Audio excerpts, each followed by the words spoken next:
सर्वमंगल मांगल्ये शिवे सर्वार्थ साधिके शरण्ये त्र्यंबके गौरी नारायणी नमोस्तुते। जो सृष्टि के सारे अमंगलों को हरकर मंगल पूर्ण करने वाली है, शिवे सर्वार्थ साधिके शिव की अर्धांगिनी है त्र्यंबके गौरी एवं सर्व अर्थों को अर्थात कामनाओं को पूर्ण करने वाली है। जो शरणागत वत्सल है तथा 3 नेत्रों वाली गौरांगी सृष्टि की पालनहार शक्ति है। ऐसी नारायणी को हमारा नमस्कार है।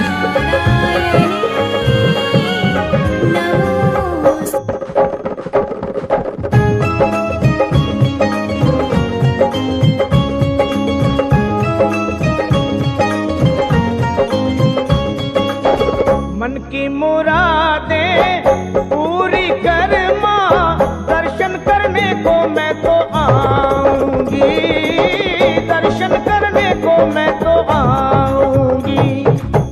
तेरा दीदार होगा मेरा उद्धार होगा, हलवे का भोग मैं लगाऊंगी, हलवे का भोग मैं लगाऊंगी।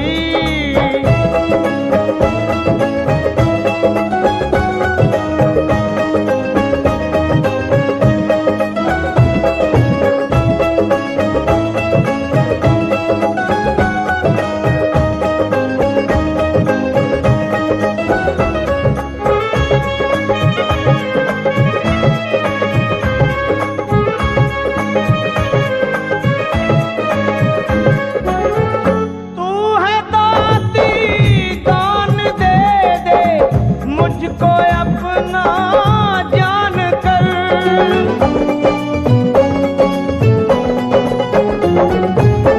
तू है दाती दान दे दे, मुझको अपना जान कर। भर दे मेरी झोली खाली, दाग लगे ना तेरी शान पर। 100 रुपया और नारियल मैं तेरी भेंट चढ़ाऊंगी, दर्शन करने को मैं तो आऊंगी।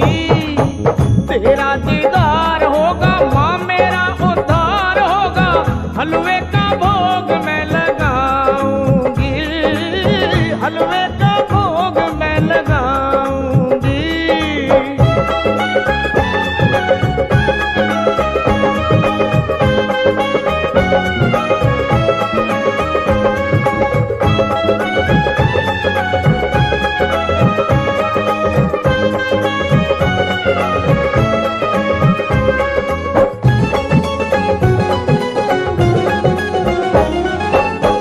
छोटी छोटी कन्याओं को भोग लगाऊं भक्ति भाव से,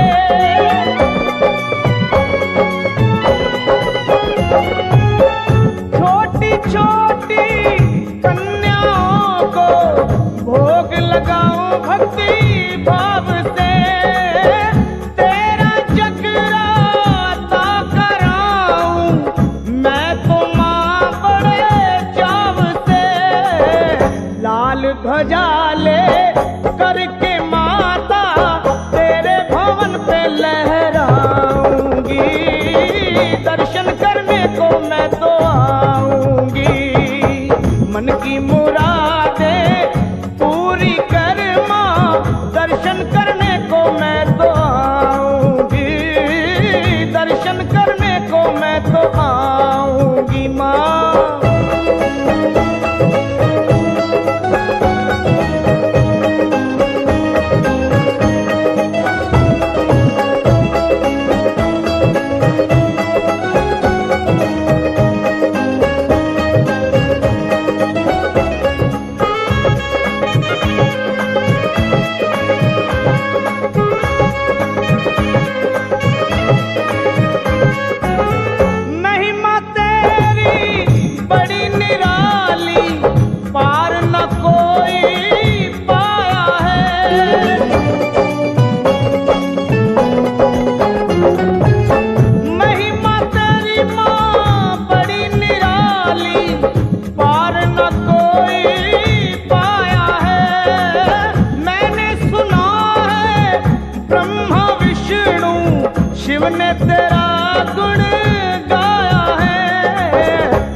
तेरी औकात क्या है, तेरी माँ बात क्या है, कैसे तुझको भुलाऊंगी।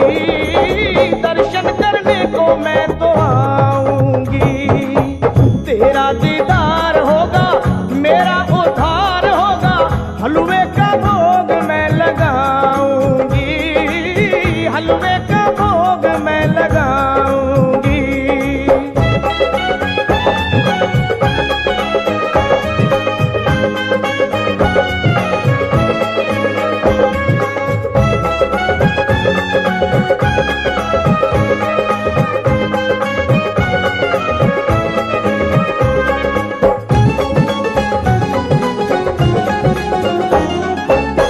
लाल चोला लाल चुनरी लाल तेरे लाल है,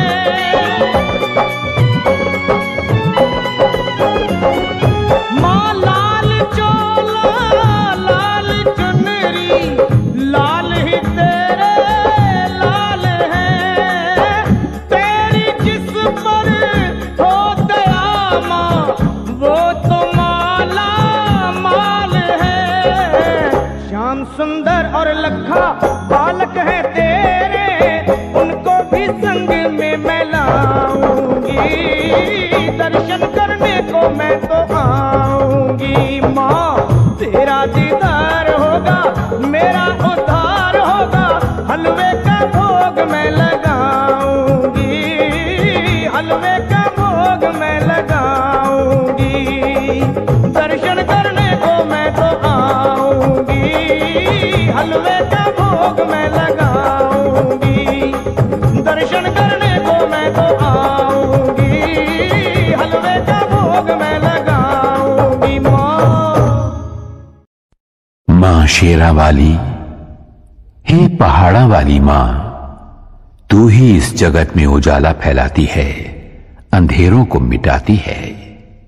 मेहरा वाली माँ, जब महिषासुर ने स्वर्ग पर आक्रमण करके इंद्र का सिंहासन छीन लिया था, तब देवगण भी त्राही त्राही करते हुए ब्रह्मा, विष्णु और महादेव की शरण में गए थे। सभी देवताओं के संकट को मिटाने उन त्रिदेवों ने तुम्हारा ही ध्यान लगाया था मां जोता वाली। उन सभी के प्राणों से प्रकटी हुई दिव्य ज्योति के समूह में से हे मां दुर्गा, तुमने अद्भुत रूप धारण किया था। तेजस्वी मुखमंडल वाली अष्टभुजाओं में आयुध धारण कर शेर पर सवार हो तुमने ही दुष्ट राक्षसों का वध किया था। तब तीनों लोग तुम्हारी जय जयकार से गूंज उठे थे।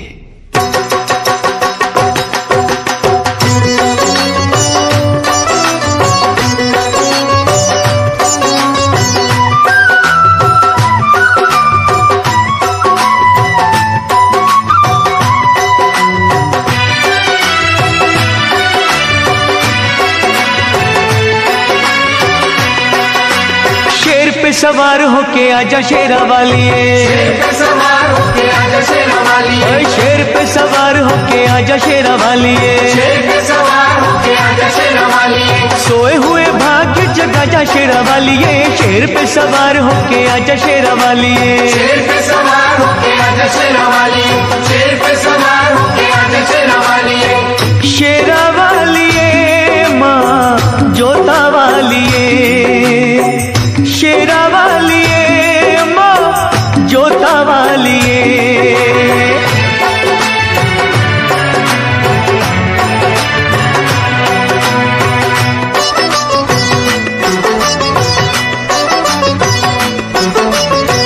जोत माँ जगा के तेरी आस ये लगाई है,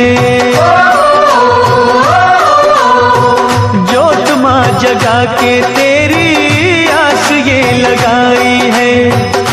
जिनका न कोई उनकी तू ही माँ सहाय है। रोशनी अंधेरों में दिखा जा शेरा वाली, रोशनी अंधेरों में दिखा जा शेरा वाली। शेर पे सवार होके आजा शेरा वाली, शेर पे सवार होके आजा शेरा वाली। शेरा वाली माँ जोता वाली,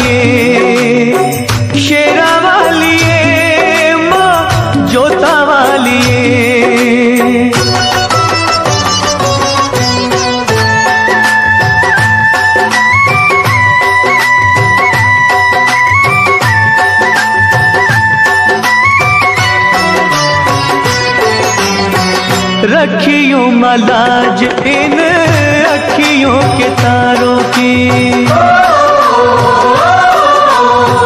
रखियो मलाज इन अखियों के तारों की। डूबने न पाए नैया हम बेसहारों की। नैया को किनारे पे लगा जा शेरा वालिए, नैया को किनारे पे लगा जा शेरा वालिए। शेर पे सवार होके आजा शेरा वालिए, शेर पे सवार होके आजा शेरा वालिए। शेरा वालिए माँ जोता वालिए, शेरा वालिए माँ जोता वालिए।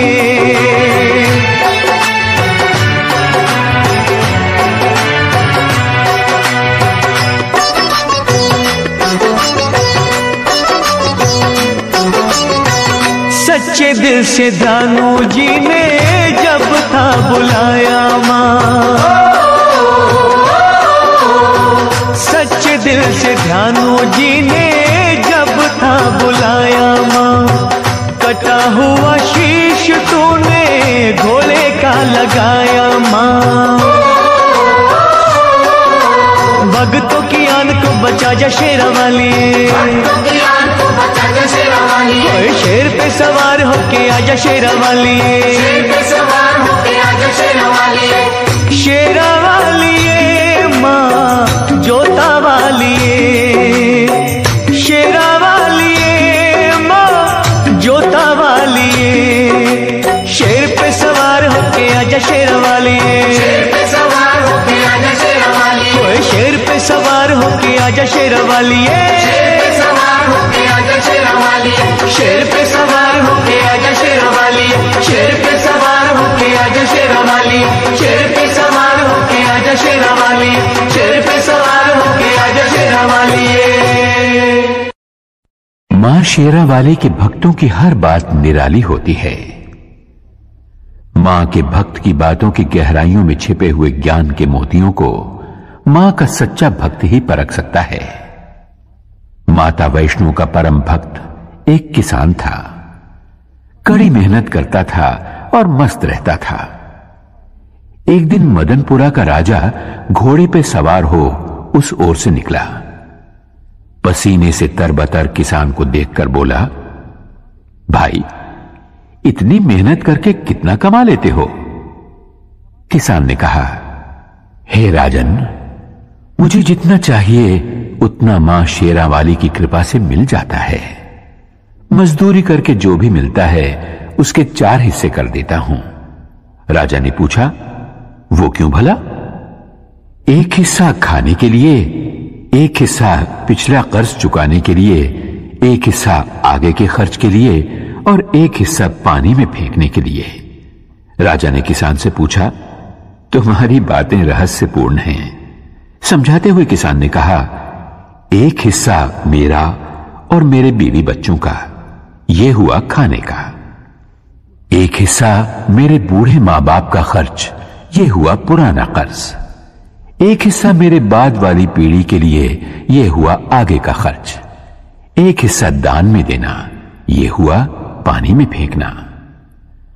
राजा को किसान की बात जच गई, लेकिन उसने कहा, यह रहस्य कभी किसी को न बताना, जब तक कि तुम राजा का मुंह 1000 बार न देख लो। किसान ने राजा की बात मान ली। अगले ही दिन राजा ने अपने दरबार के विद्वानों को बुलाया और उन 4 बातों का रहस्य समझाने के लिए कहा। सभी विद्वान चकरा गए। लाख सिर धुनने पर भी उन्हें बातों का रहस्य समझ में नहीं आया। आखिरकार उन्होंने एक दरबारी से इस बात का पता लगाया कि राजा कल किसके पास गए थे, और वे लोग उस किसान के पास पहुंचे और उससे रहस्य बतलाने की विनती की। किसान पहले तो टालमटोल करने लगा, लेकिन जब वे लोग बाज नहीं आए तो कहा, रहस्य तब बतलाया जाएगा जब 1000 सोने की मोहरें उसे दे दी जाएं। दरबारी विद्वानों ने राजा के कोप से बचने के लिए सोने की मोहरें किसान को लाकर दे दी। उसने सारा रहस्य बतला दिया। अगले दिन जब दरबारियों ने राजा को हूबहू किसान वाला रहस्य सुना दिया तो राजा को विश्वास हो गया कि ये बातें किसान ने ही वचन भंग करके दरबारियों को बतला दी हैं। उसने किसान को बंदी बनवा के दरबार में बुलवाया। तुमने 1000 बार हमारा मुंह देखे बिना रहस्य दूसरों को क्यों बतलाया? तुम्हें प्राण दंड मिलेगा। किसान ने कहा, महाराज, इन्होंने आपके चेहरे वाली 1000 स्वर्ण मुद्राएं मुझे दी। मैंने एक एक करके आपका चेहरा 1000 बार देखा, तभी रहस्य बतलाया। मैंने वचन भंग कहां किया महाराज? यह सुनकर राजा किसान पर प्रसन्न हुआ और उसे और भी इनाम दिया। यह उस किसान की बुद्धि का नहीं, जगत जननी माता की दया का चमत्कार था। मां की कृपा से उस किसान ने मौत को भी हरा दिया।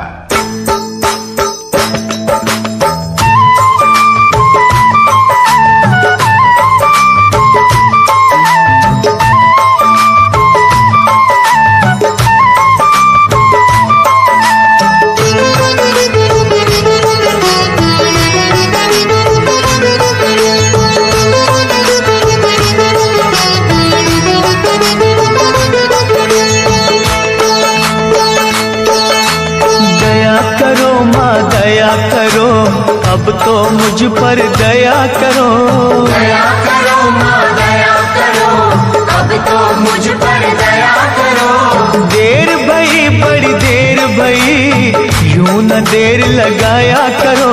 दया करो माँ दया करो, अब तो मुझ पर दया करो।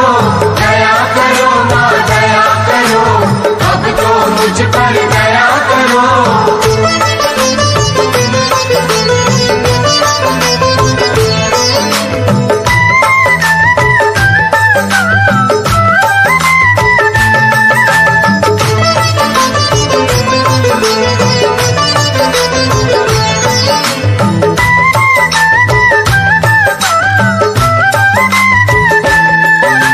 मुद्दत हो गई हाथ पसारे, अभी सुनी फरियाद नहीं, अभी सुनी फरियाद नहीं। माँ जग जननी इन बच्चों की आई तुम्हें क्यों याद नहीं? आई तुम्हें क्यों याद नहीं?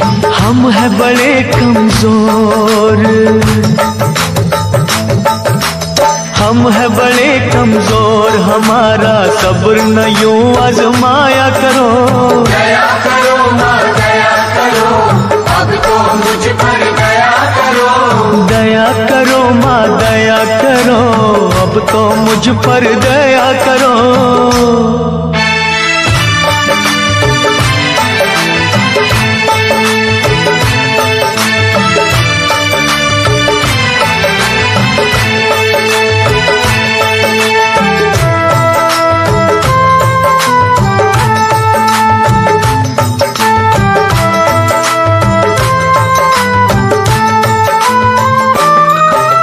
धुनी रमाई अलख जगाई, बिगड़ी बना दो बात माँ, बिगड़ी बना दो बात माँ। अष्टभुजी माँ बच्चों के सर कोई तो रख दो हाथ माँ, कोई तो रख दो हाथ माँ। जीते हैं जो तेरे सहारे, ओ जीते हैं जो तेरे सहारे, उनको ना तड़पाया करो। दया करो माँ दया करो, अब तो मुझ पर दया करो। दया करो माँ दया करो, अब तो मुझ पर दया करो।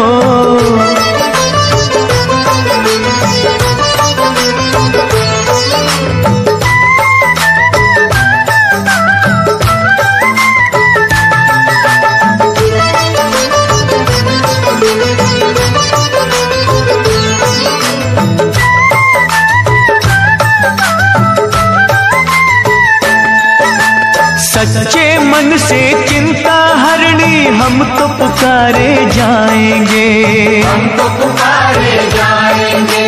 तू ही सुनेगी तुझे कहेंगे, झोली यहीं फैलाएंगे, झोली यहीं फैलाएंगे। छोड़ेंगे ना चरण तुम्हारे, हो छोड़ेंगे ना चरण तुम्हारे, चाहे हमें ठुकराया करो। दया करो माँ दया करो, अब तो मुझ पर दया करो। दया करो माँ दया करो, अब तो मुझ पर दया करो। देर भई बड़ी देर भई, यूं न देर लगाया करो। दया करो माँ दया करो, अब तो मुझ पर दया करो। दया करो माँ दया करो, अब तो मुझ पर दया करो। दया करो माँ दया करो, अब तो मुझ पर दया करो। दया करो माँ दया करो, अब तो मुझ पर दया करो। मां जोता वाली बड़ी दयालु है। वो अपनी संतानों को गुमराह होने से बचाती है, भूले भटके संसारी जीवों को सही रास्ता दिखाती है। सुहागपुर गांव का एक साहूकार था कीमतीलाल। अनाज और खेत गिरवी रखना, सूद पर उधार पैसा देना और गरीब अनपढ़ किसानों को लूट लेना, यही था उसका काम। इस तरह बेशुमार दौलत जमा कर ली थी उसने। एक दिन करोड़ों के मालिक कीमतीलाल की अंतरात्मा से एक आवाज उठी, सेठ कीमतीलाल, गरीबों के खून पसीने और आंसुओं में भीगी दौलत तो तुमने खूब कमा ली, लेकिन ये सब तो यहां के सुख के लिए किया, स्वर्ग में सुखी रहने के लिए क्या प्रबंध किया? कुछ भी तो नहीं। अरे इतना सब कुछ है तो पुण्य कमा, भगवान का विशाल मंदिर बनवा। कीमतीलाल ने आत्मा की आवाज सुनकर तुरंत ही एक अति भव्य मंदिर के निर्माण का संकल्प किया। दूसरे ही दिन उसने पैसे की बंद झोलियों के मुंह खोल दिए। मंदिर का निर्माण शुरू हुआ। हजारों मजदूर रात दिन जुट गए उस कार्य में। तभी एक दिन फटे हाल एक साधु वहां से निकला। साधु कीमतीलाल के पास आकर बोला, सेठ जी, सुना है और देख भी रहा हूं कि आप स्वर्ग में ठाट बाट से रहने का इंतजाम अभी से कर रहे हो। कीमतीलाल अभिमान से बोला, सही सुना है तुमने, मैं ये मंदिर इसीलिए बनवा रहा हूं। कहो क्या आज्ञा है? साधु बोला, मैं ठहरा गरीब साधु, मेरे पास केवल ये सुई है, छोटी सी सुई, इसके सिवा कुछ भी नहीं। मेरे गुरु ने मुझसे कहा था, बेटा, हर इंसान को मरते वक्त अपना सर्वस्व यहीं छोड़ जाना पड़ता है, कुछ भी साथ नहीं ले जा पाता। लेकिन आज आपको देखा तो पता चला कि आप स्वर्ग में इसी ठाट बाट के साथ पहुंचोगे। अगर कष्ट ना हो तो एक छोटा सा काम करोगे? कीमतीलाल बोला, अरे बाबा जल्दी कहो, आपका काम हो जाएगा। साधु ने कहा, यह सुई भी अपने साथ लेते जाना, मैं जब स्वर्गवासी हो जाऊंगा तब वहां आकर तुमसे ले लूंगा। वहां के चमकीले कीमती वस्त्र फटेंगे तो यह सुई सीने के काम आएगी। साधु की इतनी सी बात सुनते ही कीमतीलाल की आंखें खुल गईं। वो उस महात्मा के चरणों में गिरकर बोला, महाराज, आप बिल्कुल सच कह रहे हैं। मरने के बाद जब अपना ये शरीर तक साथ नहीं आता तो भला और वस्तुएं क्या साथ आएंगी? मैंने बहुत सारे पाप किए हैं। उन पापों का प्रायश्चित मुझे स्वयं यही देवी मां की आराधना, भक्ति और सेवा से करना होगा, वरना मुझे नरक में भी जगह नहीं मिलेगी। साधु के रूप में माता वैष्णो देवी का वो सेवक कीमतीलाल को सही राह दिखाकर अपनी राह चलता बना। उसके होंठों पर मां की भक्ति का ही गीत था।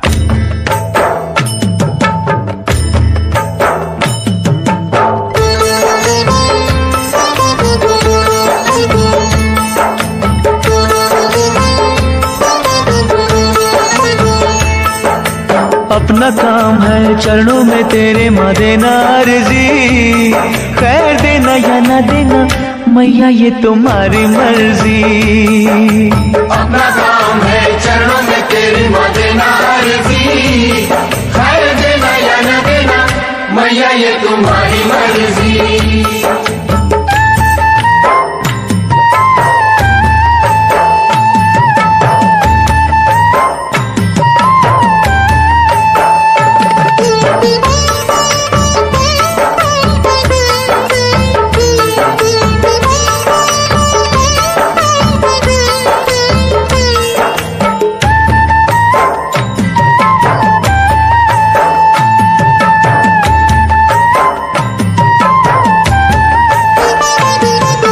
पास कुएं के प्यासे आते जाते रहेंगे, दुखी दुखड़े मसीहा को सुनाते रहेंगे।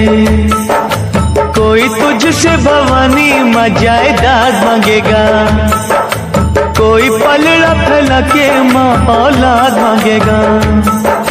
जैसी जिसकी तमन्ना होगी देगा अर्जी, खैर देना या न देना मैया ये तुम्हारी मर्जी।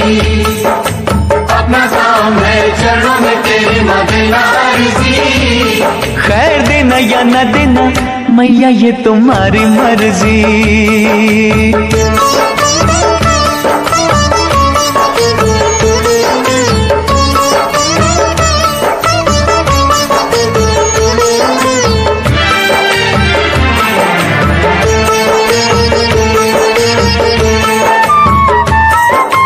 तेरे द्वार से कई ऊंची शान चाहेंगे, दान करने को महादानी दान चाहेंगे।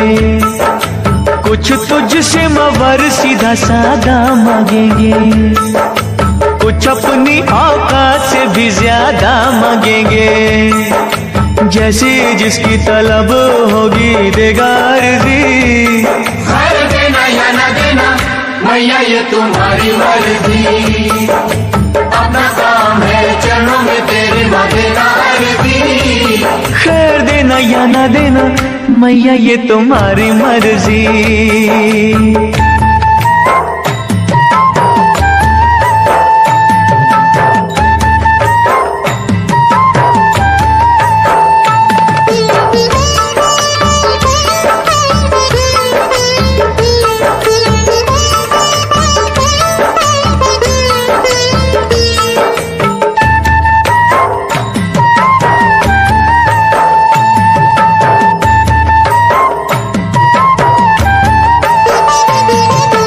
किसे क्या कब देना ये तो तू ही जाने है, तेरी शक्ति को दुनिया सारी ही माने है।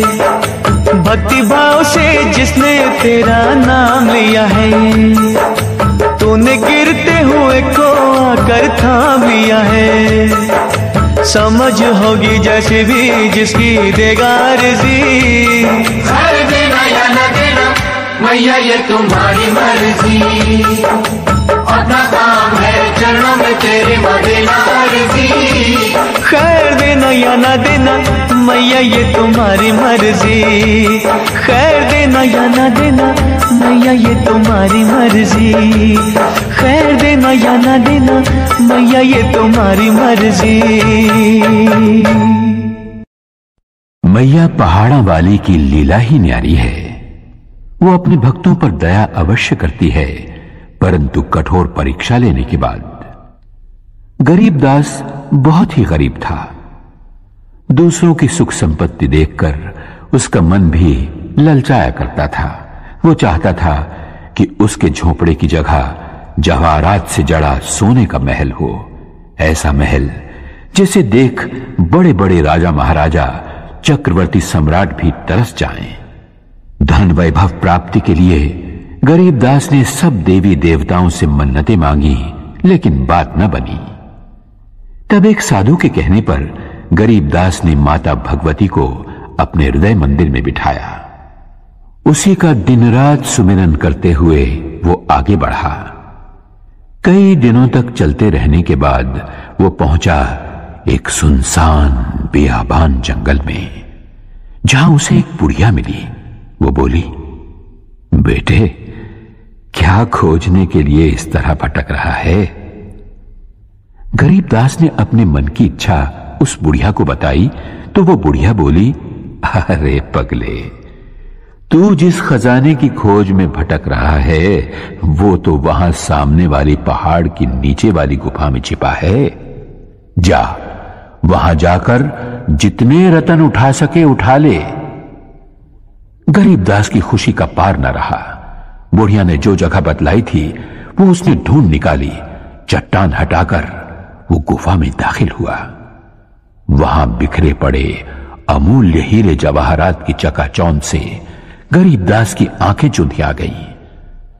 उसे अफसोस इस बात का था कि साथ में वो इतनी झोलियां नहीं लाया था। फिर भी उसने हीरे जवाहरात बटोरने शुरू किए।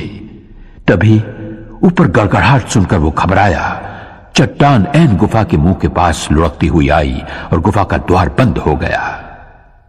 हवा रुक जाने से गरीबदास का दम घुटने लगा। वो छटपटाते हुए सोचने लगा, अगर दम घुटने से मेरे प्राण निकल गए और मैं मर गया तो ये हीरे जवाहरात मेरे किस काम आएंगे। मैं गरीब ही ठीक था, कम से कम खुली हवा में सांस तो ले पाता था। गरीबदास घबराया, छटपटाया, थरथराया। तब उसे साधु की बात का स्मरण आया। उसने वहीं मां शेरावाली का नाम पुकारा, हे शक्तिदायिनी, मेरा वालिए मुझे बचा ले, मेरे प्राण बख्श दे, मुझे धनवान नहीं बनना। उसकी सच्ची पुकार मैया ने सुन ली। चट्टान हटी, गुफा का दरवाजा खुला और हवा के झोंके के साथ ही गरीबदास के सामने वही बुढ़िया मां शेरावाली के रूप में आ खड़ी हुई। मां मुस्कुरा रही थी, आशीर्वाद दे रही थी। गरीबदास दौड़कर माता के चरणों में गिर पड़ा और विनती करने लगा।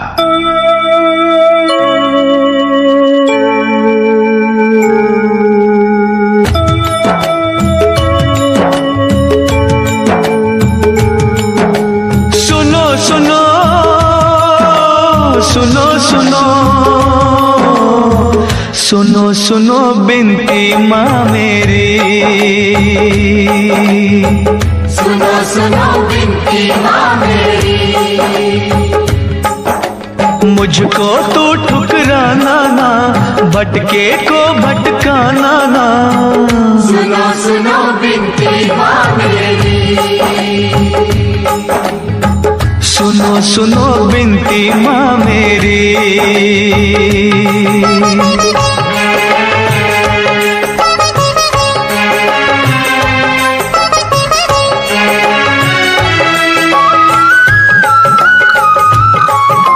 झरझर बहते आँख से आंसू, रोता है मन मेरा, रोता है मन मेरा, रोता है मन मेरा। सारी दुनिया छोड़ के मैंने द्वार है ढूंढा तेरा, द्वार है ढूंढा तेरा। माँ लाखों तूने तार दिए, बच्चों पे सुखवार दिए। मुझको भी बिसराना ना, भटके तो भटकाना ना। सुनो सुनो बिनती माँ मेरी। सुनो सुनो बिनती माँ मेरी।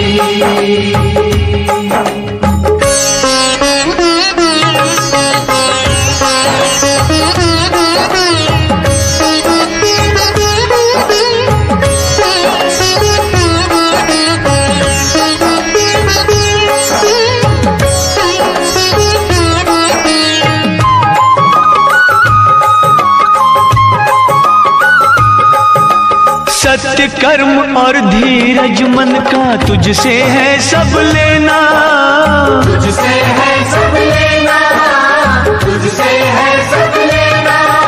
खाली झोली तरस रही है, टाल न मुझको देना, टाल न मुझको देना। हो दुख सुख तेरे हाथों में, कर दे उजाला रातों में। करना कोई बहाना ना, भटके तो भटकाना ना। सुनो सुनो बिनती माँ मेरी।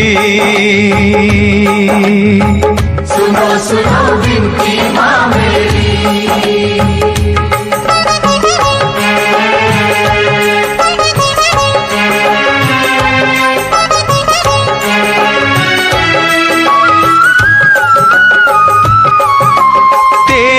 फसानों में जग जननी तीन लोक की माया, तीन लोक की माया, तीन लोक की माया।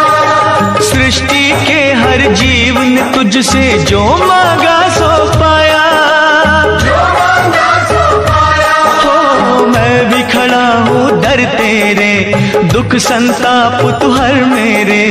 और मुझे तरसाना ना, भटके तो भटकाना ना। माँ सुनो सुनो बिनती माँ मेरी, सुनो सुनो बिनती माँ मेरी। मुझको तू ठुकराना ना, भटके को भटकाना ना। सुनो सुनो बिनती माँ मेरी, सुनो सुनो बिनती माँ मेरी। सुनो सुनो बिनती माँ मेरी। सुनो सुनो बिनती माँ मेरी।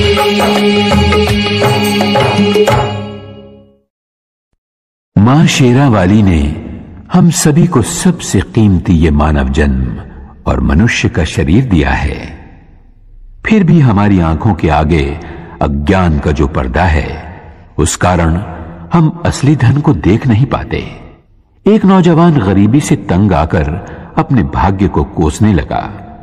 गरीबी दूर हो, इस उपाय की खोज में वो एक संत से मिला। महात्मा ने उसकी पूरी बात सुनी और बोले, बेटे, मैं एक व्यापारी को पहचानता हूं। वो मनुष्य के अंग खरीदकर अच्छे पैसे देता है। तुम अपनी दोनों आंखें बेच दो उसे, वो 50,000 रुपए देगा। युवक बोला, हाँ, आप कैसी बात करते हैं महाराज, 50,000 रुपए लेकर मैं क्या करूंगा? बिन आंखों के अंधा नहीं हो जाऊंगा। तब संत ने कहा, तो ठीक है, दोनों हाथ बेच दो, 30,000 रुपए मिल जाएंगे। युवक बोला, अरे 2 हाथ बेचकर 30,000 रुपए मिल भी गए तो किस काम आएंगे? मुझे अपाहज नहीं बनना। अच्छा तो ऐसा करो, अपनी दोनों टांगे उसे बेच दो, 20,000 रुपए मिल जाएंगे। चलो 2 ना सही, 1 टांग ही बेच दो, 10,000 रुपए क्या बुरे हैं? नौजवान बोला, वाह महाराज वाह, क्या रास्ता बताया है धन कमाने का, मैं लंगड़ा नहीं हो जाऊंगा। संत बोले, फिर ठीक है, पूरा शरीर 1 लाख में बेच दो। नौजवान बोला, 1 लाख तो क्या, अगर कोई 1 करोड़ भी देगा तो भी मैं अपना शरीर नहीं बेचूंगा। संत बोले, बेटे, मैं यही समझाना चाहता हूं तुम्हें, भगवान ने जब करोड़ों नहीं अरबों खरबों की कीमत का यह शरीर दिया है, तो भला तुम गरीब क्यों मानते हो अपने आप को? नौजवान संत के चरणों में गिरकर बोला, महात्मन, आपने मेरी आंखें खोल दी, आज्ञा दीजिए, मुझे क्या करना चाहिए? संत बोले, वत्स, मानव शरीर एक अपार खजाना है। अपने हर अंग से काम लो। इस शरीर के रोम रोम में शक्ति रूपिणी जगदंबे का आह्वान कर। मां शेरा वाली तेरे मन मंदिर में आन बसेगी। तब सोना चांदी हीरे जवाहरात तो क्या, जो तू चाहेगा वही पाएगा। जा, मां की भक्ति में लीन हो जा, कण कण में मां के दर्शन कर।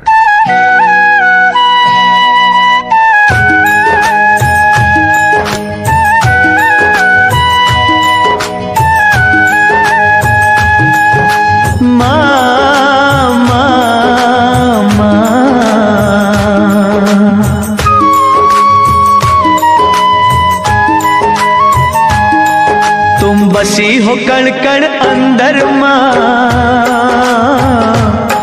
तुम बसी हो कण कण अंदर मां, हम ढूंढते रह गए मंदिर में।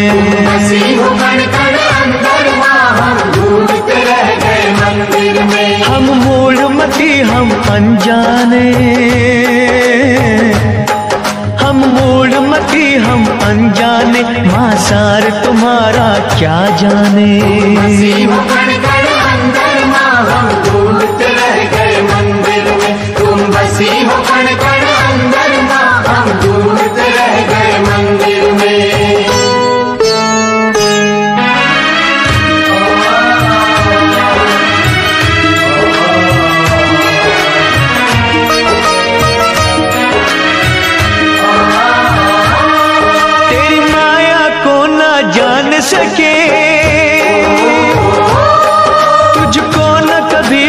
पहचान सके। हम मोह की निद्रा सोए रहे, माँ इधर उधर ही खोए रहे।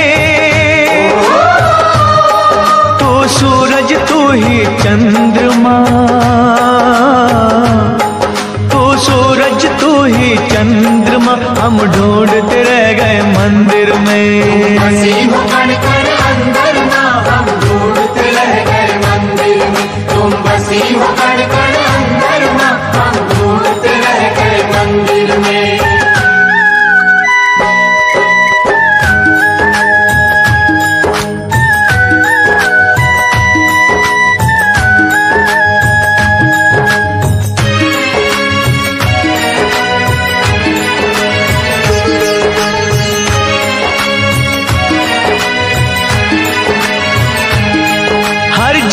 तुम्हारे डेरे माँ, कोई खेल न जाने तेरे माँ। इन नैनों को ना पता लगे किस रूप में तेरी ज्योत जगे। तू पर्वत तू ही समंदर माँ, तू पर्वत तू ही समंदर माँ, हम ढूंढते रह गए मंदिर में। मसीह बनकर अंदर ना हम ढूंढते रह गए मंदिर में। तुम मसीह बनकर अंदर ना हम ढूंढते रह गए मंदिर में।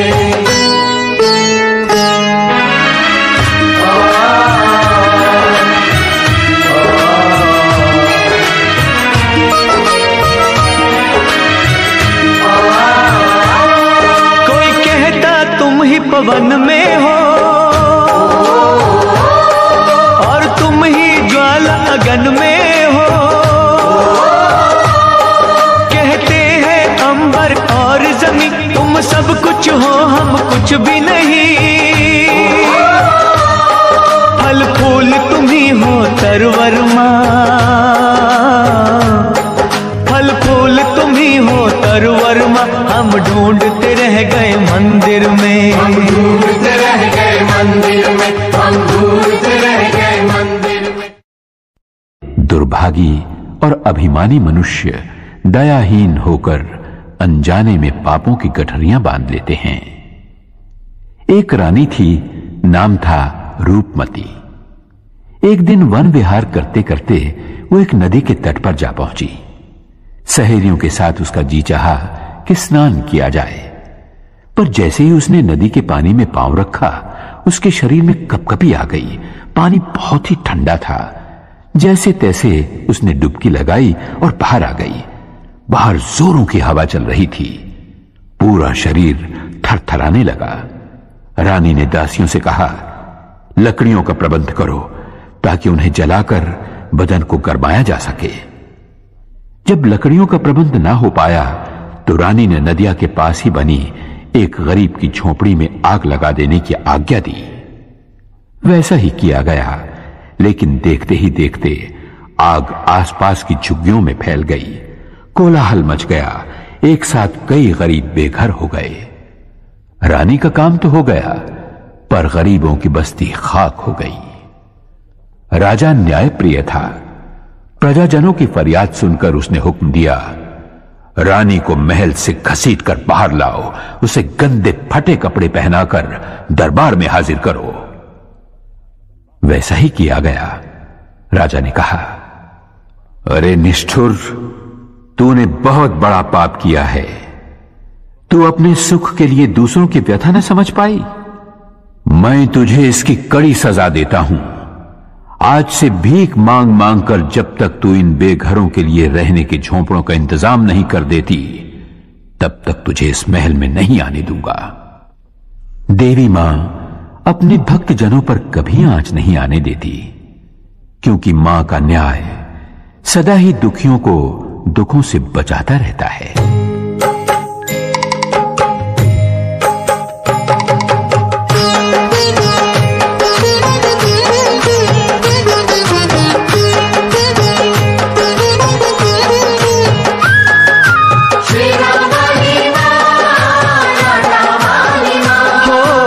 आज तुम्हारे भक्त जनों पे आए क्यों, जिस पे तुम्हारा हाथ है वो दुख पाए क्यों।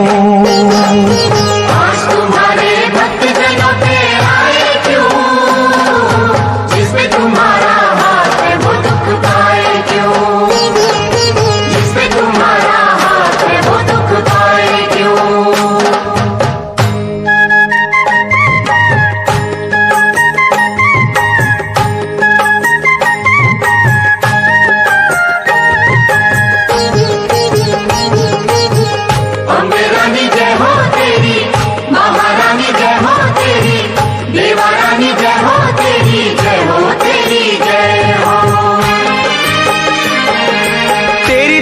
से पत्थर भी तर जाते हैं, एक ही पल में दुख सभी हर जाते हैं। शेरा वाली माँ लाटा वाली हो जहाँ जलाए आशा की तू ज्योति माँ, वहाँ के कंकर बन जाते हैं मोती माँ। शेरा वाली माँ लाटा वाली हो तेरा पुजारी संकट में घबराए क्यों, जिस पे तुम्हारा हाथ है वो दुख पाए क्यों। आज तुम्हारे भक्त जनों पे आए क्यों, जिस पे तुम्हारा हाथ है वो दुख पाए क्यों।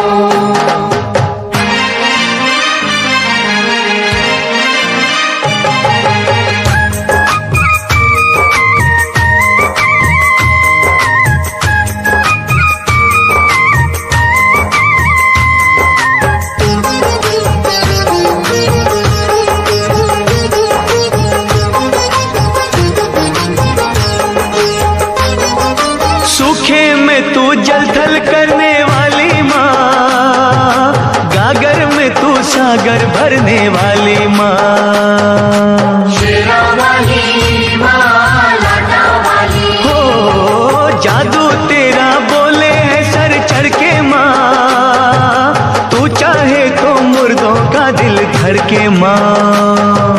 शेरा वाली माँ लाटा वाली हो नाम दीवानों को मोह माया भटकाए क्यों, जिस पे तुम्हारा हाथ है वो दुख पाए क्यों। आज तुम्हारे भक्त जनों पे आए क्यों, जिस पे तुम्हारा हाथ है वो दुख पाए क्यों।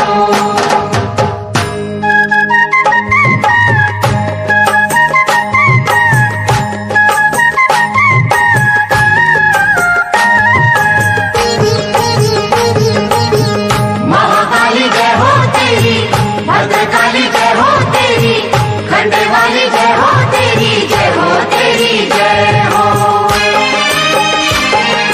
जब भी बरसे तेरी दया का बादल माँ, आग का दरिया हो जाता है शीतल माँ। शेरा वाली माँ लाटा वाली हो होनी को अनहोनी तुम ही करती हो, संकट हरनी सबके संकट हरती हो।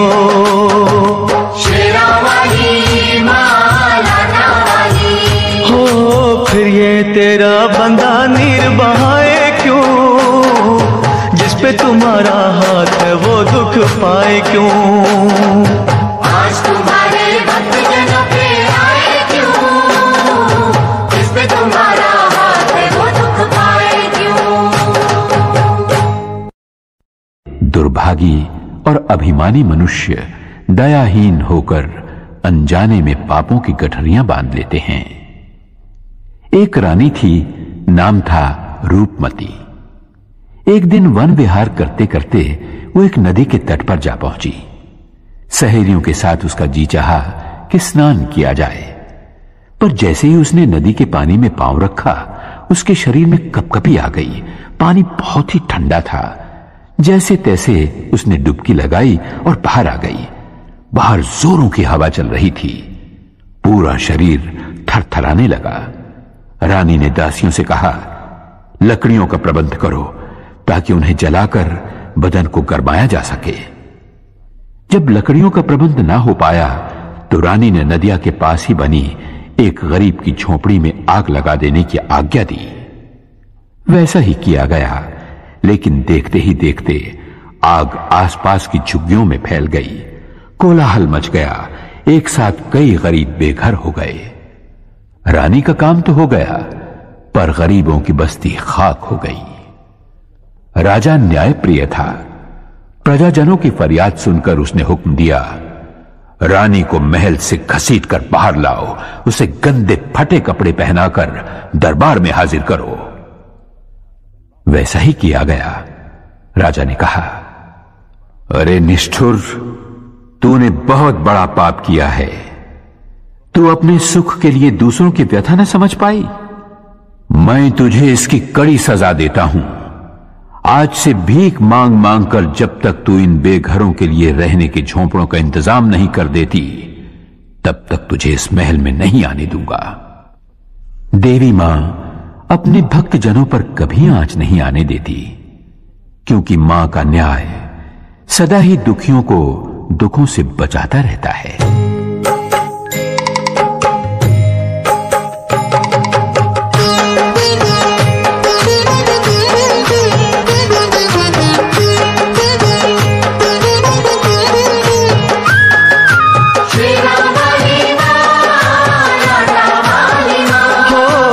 आज तुम्हारे भक्त जनों पे आए क्यों, जिस पे तुम्हारा हाथ है वो दुख पाए क्यों।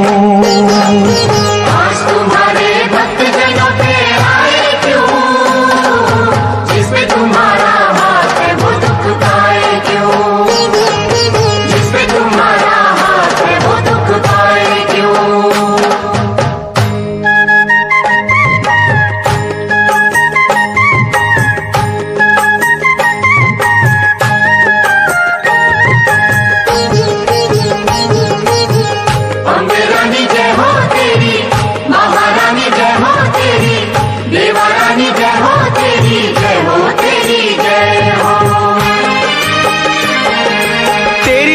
से पत्थर भी तर जाते हैं, एक ही पल में दुख सभी हर जाते हैं। शेरा वाली मां, लाटा वाली हो जहाँ जलाए आशा की तू ज्योति माँ, वहाँ के कंकर बन जाते हैं मोती माँ।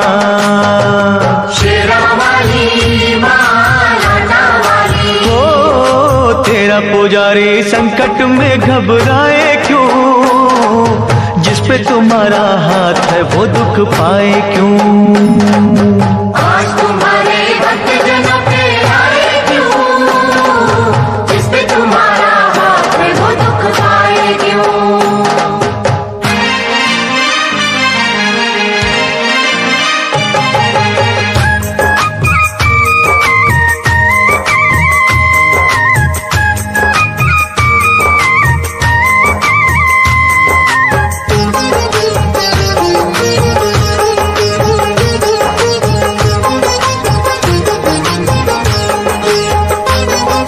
सूखे में तू जल थल करने वाली माँ, गागर में तू सागर भरने वाली माँ।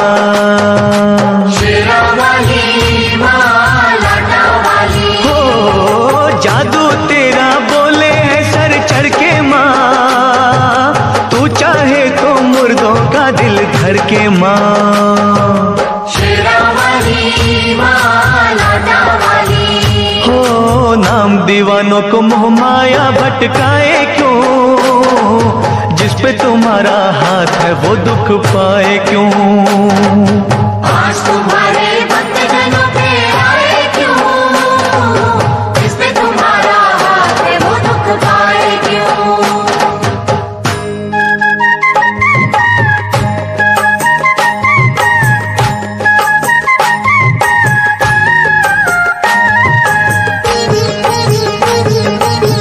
महाकाली जय हो तेरी, भद्रकाली जय हो तेरी, खंडे वाली जय हो तेरी, जय हो तेरी जय हो। जब भी बरसे तेरी दया का बादल माँ, आपका दरिया हो जाता है शीतल माँ। शेरा वाली मां, लाटा वाली हो होनी को अनहोनी तुम ही करती सबके संकट हरती हो। शेरा वाली माँ लाडा वाली हो फिर ये तेरा बंदा नीर बहाए क्यों, जिस पे तुम्हारा हाथ है वो दुख पाए क्यों। आज तुम्हारे भक्त जनों पे आए क्यों, जिस पे तुम्हारा हाथ है वो दुख पाए क्यों। एक दिन एक महात्मा अपने शिष्यों के साथ राजा वीर सिंह के नगर में आए। राजा ने विनय पूर्वक उन्हें भोजन का आमंत्रण दिया, लेकिन महात्मा ने यह कहकर उसकी बात को ठुकरा दिया कि वे किसी की भीख स्वीकार नहीं करते। महात्मा बोले, राजन, अगर तू हमारी 3 बातें 3 लाख में खरीद ले तो अवश्य हम तेरा भोजन ग्रहण करेंगे। राजा तैयार हो गया। महात्मा बोले, पहली बात है कि तू सुबह सुबह सूर्योदय से 2 घड़ी पहले ब्राह्म मुहूर्त में उठना। दूसरी बात है अतिथि का आदर सत्कार जी जान से करना। तीसरी बात है क्रोध आने पर शांति रखना। राजा ने दूसरे ही दिन से महात्मा की पहली बात का पालन शुरू कर दिया। सूर्योदय से पहले उठकर एक दिन जब वो जमुना नदी के किनारे टहल रहा था, तब उसे किसी के रोने की आवाज सुनाई दी। राजा ने उससे पूछा, तुम कौन हो, रो क्यों रही हो? उस औरत ने कहा, मैं होनी हूं, रो इसलिए रही हूं कि इस देश का राजा 2 ही दिन के बाद मारा जाएगा। उसे सामने वाले पर्वत से निकलकर एक नाग डसेगा। राजा के मरते ही प्रजाजनों में हाहाकार मचेगा और पड़ोसी देश का राजा उसके राज्य पर धावा बोल देगा, उसके राज्य को नष्ट कर देगा। राजा सोचने लगा, महात्मा की पहली बात का पालन करने से यह लाभ हुआ कि मुझे अपने ही मरने की खबर 2 दिन पहले मिल गई। राजा के कहने पर मंत्रियों ने राजकुमारी को राजा के रूप में राज्याभिषेक करके राज सिंहासन पर बैठने की तैयारियां शुरू कर दी। राजा ने मंत्रियों को अपनी मौत की खबर दे दी और कहा, मेरी पुत्री के पश्चात उसका पति राज्य संभालेगा। राजा ने स्वयं अपने प्राण लेने वाले अतिथि नाग देवता के स्वागत की तैयारी की। पर्वत से लेकर नगर तक के रास्ते पर नाग देवता के लिए वंदन बार सजाए गए, मार्ग पर फूल बिछाए गए, इत्र छिड़का गया, जगह जगह दूध भरे कटोरे रखे गए ताकि नाग देवता तृप्त हो सकें। नियत समय पर नाग देवता पर्वत से निकले। अपने स्वागत में की गई तैयारियों को देखकर भाव विभोर हो उठे। राजा के पास पहुंचकर नाग देवता बोले, हे राजन, मैं तुम्हारे स्वागत सत्कार से बहुत ही प्रसन्न हूं। मांगो, क्या चाहते हो? राजा ने कहा, हे नाग देवता, मैंने अपना धर्म निभाया है, आप अपना कर्तव्य पूरा कीजिए। नाग देवता बोले, तुम्हारे जैसे धर्मनिष्ठ राजा को डसना पाप है। तुम्हारी मौत मैं अपने पर लेता हूं। इतना कहकर नाग देवता वहीं निर्जीव होकर ढेर हो गए। राजा ने सोचा, महात्मा की दूसरी बात मानने से मुझे नवजीवन मिला है।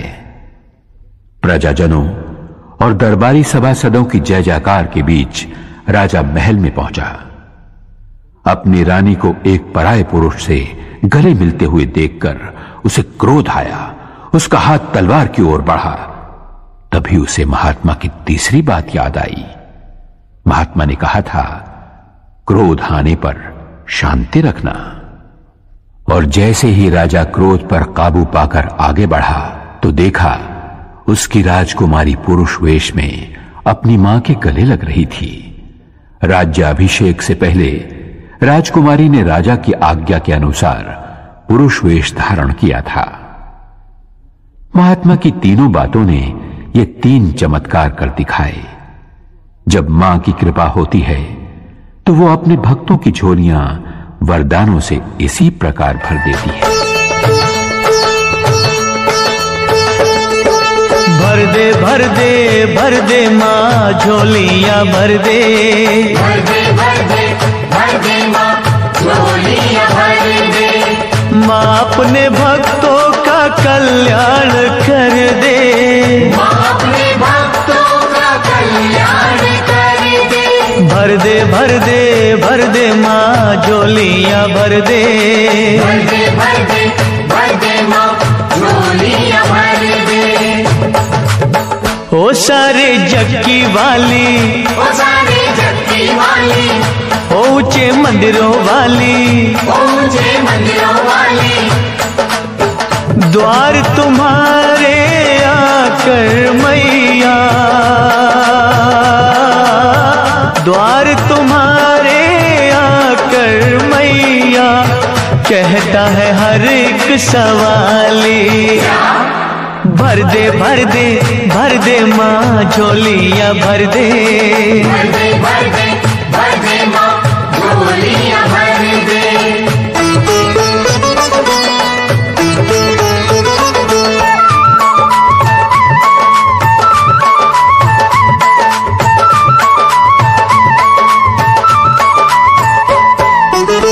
आए हैं हम भी बड़ी दूर से चल के, आए हैं हम भी बड़ी दूर से चल के, बिनती हमारी करो मंजूर मैया, बिनती हमारी करो मंजूर मैया। दाती है नाम तेरा दे दो मुरादे, तेरे खजाने तो है भरपूर मैया, तेरे खजाने तो है भरपूर मैया। ओ सूहे चोले वाली, ओ सूहे चोले वाली, ओ अम्बे दुर्गा काली, ओ अम्बे दुर्गा काली, शरण तुम्हारी लाखों आए, शरण तुम्हारी लाखों आए, पर कहना सबका है एक। भर दे माँ झोलियाँ भर दे। भर दे माँ झोलियाँ भर दे।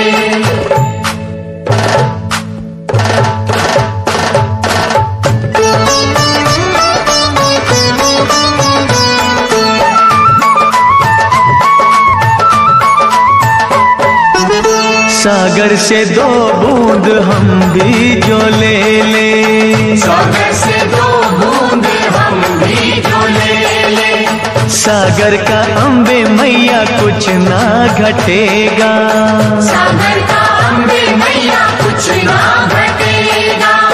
दया की तू जो मैया ज्योति जगा दे, जीवन से अंधियारा दूर हटेगा, जीवन से अंधियारा दूर हटेगा।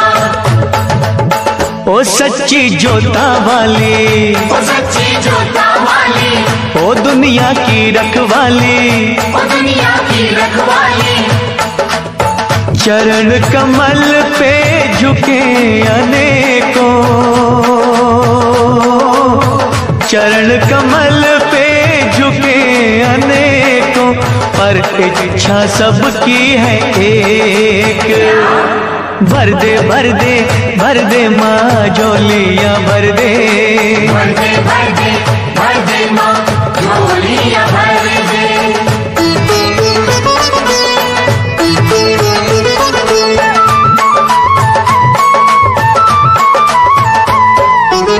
ध्यानों को तारा तूने श्रीधर को तारा, ध्यानों को तारा तूने श्रीधर को तारा, खाली है क्यों ये मैया दामन हमारा, खाली है क्यों ये मैया दामन हमारा।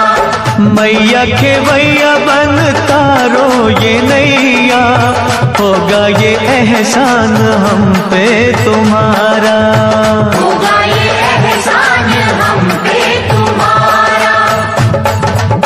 हो मैया शेरा वाली, ओ मैया शेरा वाली, हो दाती मेहरा वाली, हो दाती मेहरा वाली, हाथ पसारे भक्त खड़े हैं, हाथ पसारे भक्त खड़े हैं, पर आशा सबकी है एक। भर दे भर दे भर दे माँ झोलियाँ भर दे, भर दे भर दे भर दे माँ झोलियाँ भर दे। माँ अपने भक्तों का कल्याण कर दे, माँ अपने भक्तों का कल्याण कर दे। हाँ भर दे भर दे भर दे माँ झोलियाँ भर दे, भर दे भर दे भर दे माँ झोलियाँ भर दे, भर दे भर दे भर दे भर दे माँ। मां संसार मार्ग में आने वाले दुखों के कांटे दूर करके अपने भक्तों की झोली में सुख शांति के फूल भर देती है। फूलों की कोमलता, फूलों के रंग, फूलों की महक कुदरत के करिश्मों का सुंदर खजाना है। राजा महेंद्र फूलों से बहुत प्यार करता था। फूलों के लगाव ने उसे सुंदरता का पुजारी बना दिया था। वो प्रजा पालन के कर्तव्य से ज्यादा भोग विलास में डूबा रहता था। एक दिन संध्या होने के समय राजा की सेज सजाने का काम चमेली नाम की मालन को सौंपा गया। सेज इतनी सुंदर, महकदार और कोमल सजी थी कि चमेली का मन हुआ कि एक पल वो भी उस पर लेटकर आनंद लूट ले। वो एक दो पल के लिए ही लेटी थी कि उसकी आंख लग गई। वो गहरी नींद सो गई। राजा जब वहां पहुंचा तो चमेली को सेज पर लेटे हुए देखकर क्रोध से तिलमिला उठा। उसने आओ देखा न ताओ चमेली की चोटी पकड़ी और जोर से खींचकर उसे फर्श पर गिराकर दहाड़ा। अरे बेशर्म, तेरी ये मजाल कि तू हमारी सेज पर लेट गई। लेकिन चमेली तो रोने चीखने चिल्लाने की बजाय ताली बजा बजा कर हंसने लगी, खिलखिलाने लगी, नाचने लगी। राजा का क्रोध और भड़क उठा। उसने सिपाहियों को बुलवाकर मालन को कोड़े लगवाए। कोड़े पड़ते रहे और हर कोड़े के साथ चमेली की हंसी और भी ज्यादा गूंजने लगी, मानो वो उस महल और पूरे खानदान का मजाक उड़ा रही हो। राजा से जब सहन न हुआ तो उसने सिपाहियों को रुक जाने का आदेश दिया। सिपाहियों को रुकते देखकर चमेली फिर हंसी और बोली, बस थक गए? तब राजा ने चमेली से पूछा, अरे पगली, तुझे इतने कोड़ों की मार पड़ी फिर भी तू हंसती रही, तुझे दर्द नहीं होता? मालन ने बहुत ही सुंदर जवाब दिया। बोली, अन्नदाता, मैं तो घड़ी भर के लिए अपना कर्तव्य भूलकर फूलों की सेज पर लेटी तो इतने कोड़े खाने पड़े।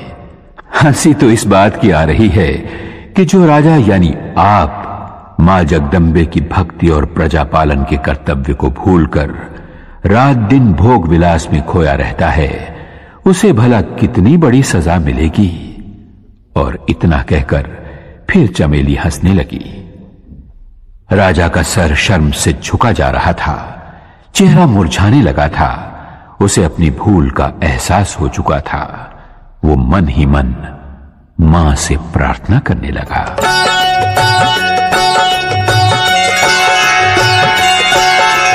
तेरा सहारा अम्बे मां, मुझे तेरा सहारा। तेरा सहारा अम्बे मां, मुझे तेरा सहारा। नाव पुरानी गहरा पानी, दिखे दूर किनारा। तेरा सहारा अम्बे मां, मुझे तेरा सहारा। तेरा सहारा अम्बे मां, मुझे तेरा सहारा।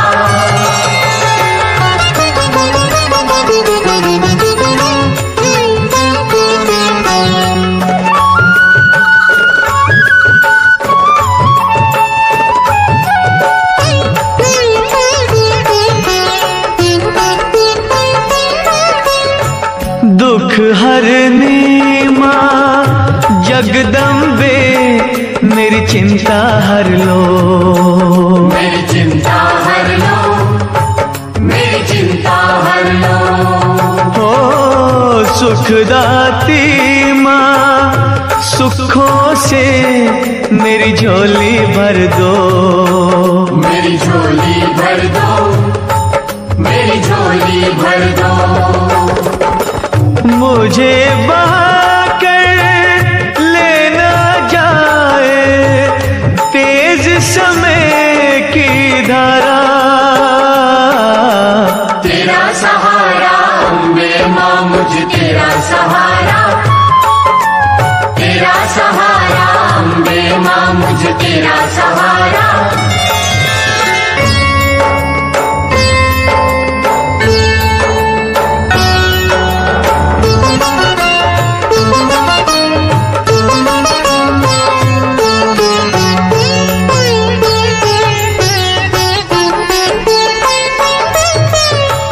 पवन रूप में आओ या माँ शेर पे चढ़ के, माँ शेर पे चढ़ के, माँ शेर पे चढ़ के। हो भव सागर से पार करो मेरा हाथ पकड़ के, मेरा हाथ पकड़ के, मेरा हाथ पकड़ के। तेरे होते टूट न जाए मेरी आस का तारा, तेरा सहारा अम्बे माँ मुझे तेरा सहारा, तेरा सहारा अम्बे माँ मुझे तेरा सहारा।